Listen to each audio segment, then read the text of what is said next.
Remember the world order when the United States ranked individual head of states and they had to cater to White House orders? Well, there is a reason why I used the word remember at the beginning of the sentence. That world order is not relevant anymore. US's helplessness in Ukraine-Russia crisis is a prime example of it. Hi and welcome to TFI English, National Socio-Political Analysis arm of the TFI Media Group. I'm your host Apurva, and if you haven't subscribed to the TFI English channel yet, please hit the subscribe button and press the bell icon to receive all the latest updates. Coming back to the story in this video, let's talk about the desperation of the Biden administration. First, you threaten them.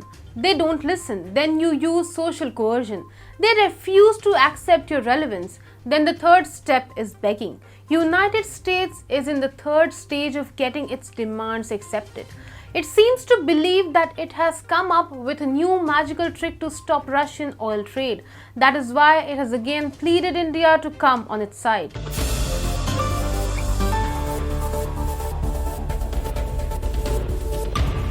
According to a report originally published by the Bloomberg, the United States is planning to cap the price of Russian oil circulating all around the world. To ensure that at least this plan does not hit a roadblock, it will conduct individual discussions with various countries which hold strategic and moral clouds on a global level. Jennifer Granholm, the US Energy Secretary, has been handed over the responsibility to convince her Quad counterparts in the favor of United States plan.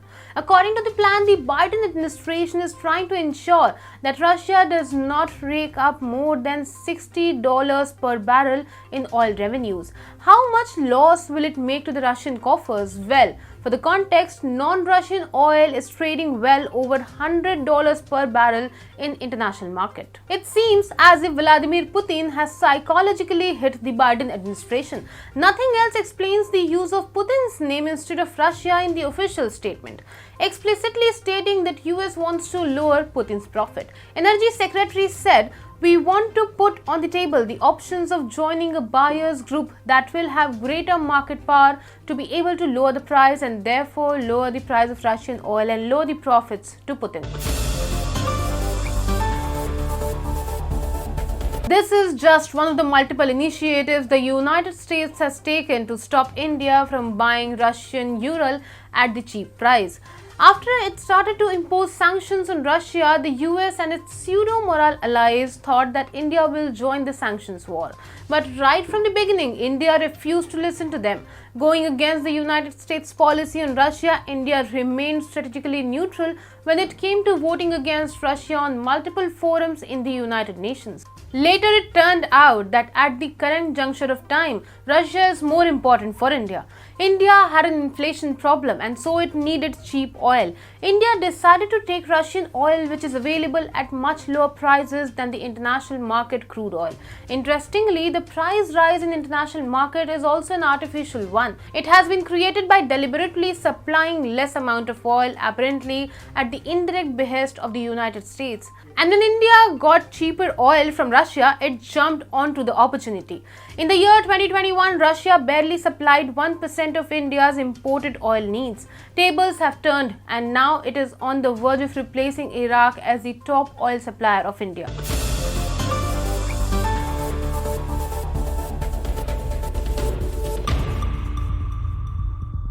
Meanwhile, US and its allies tried their best to stop it. Firstly, its Deputy National Security Advisor asked India to not engage in oil trade with Russia. Our Foreign Minister Dr. S. Jaishankar had hit back with ferocious intensity. Laying out facts in the public domain, he had categorically stated that the US and its friends were main importers, not India. White House had to run in to save US's face. Later, Jen Psaki, White House press secretary, had said that it is on India to participate in the sanction war. But the US kept using other methods to coerce India. Out of nowhere, it started to lecture India on religious freedom and domestic policies.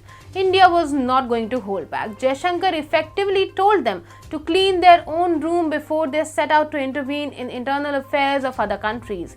On its part, India has also decided to deepen ties with Cuba, a country which historically has been arch nemesis of the US. And then the United States tried to take more subtle routes. Its consulate in India wrote to individual ports to not accept Russian ships. As it turned out, the letter has not been marked as important by the Foreign Ministry till date. On their part, officials on the ground have dealt with the letter. How did they deal with it? They said no to the Consulate General of US. This is the nth number of innovation US has tried to bring India under its fold.